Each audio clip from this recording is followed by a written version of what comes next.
ইনশাআল্লাহ, মাশাআল্লাহ, সুবহানাল্লাহ, আলহামদুলিল্লাহ, জাযাকাল্লাহ খায়ের, এই কয়েকটা শব্দ আজকে শিখে যাবেন, সারা জীবন এগুলো করবেন এবং এগুলো করতে কোনো হীনমন্যতা ভোগ করবেন না।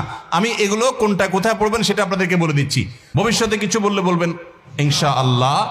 অতীতে কোনো ভালো কিছু করতে পেরেছেন সেটা বলতে গিয়ে বলবেন আলহামদুলিল্লাহ।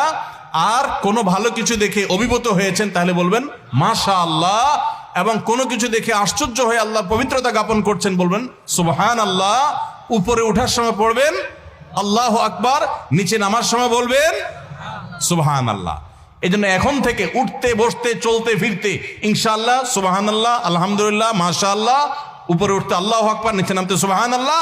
আর কেউ যদি কোনো উপকার করে, এটা হাদিসে আছে, নবী সাল্লাল্লাহু আলাইহি ওয়াসাল্লাম বলেছেন, আপনাকে কেউ একটা উপকার করেছে, একটু কলম দিয়েছে, হাত দিয়ে লিখে আবার ফেরত দিলেন তার কলমটা দিয়ে লিখে, কোনো একটা উপকার কেউ করেছে, তাহলে আপনি তার বিনিময় দিতে চাচ্ছেন কিন্তু এই মুহূর্তে হাতের কাছে কিছু নাই। সবচেয়ে উত্তম বিনিময় হয় যদি আপনি বলে দেন জাযাকাল্লাহু খায়রা।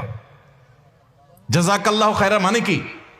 তুমি আমার এই যে উপকারটা করলে, আমি তো তোমাকে কিছু করতে পারতেছি না, আল্লাহ তোমাকে আমার পক্ষ থেকে উত্তম বিনিময় দান করুক।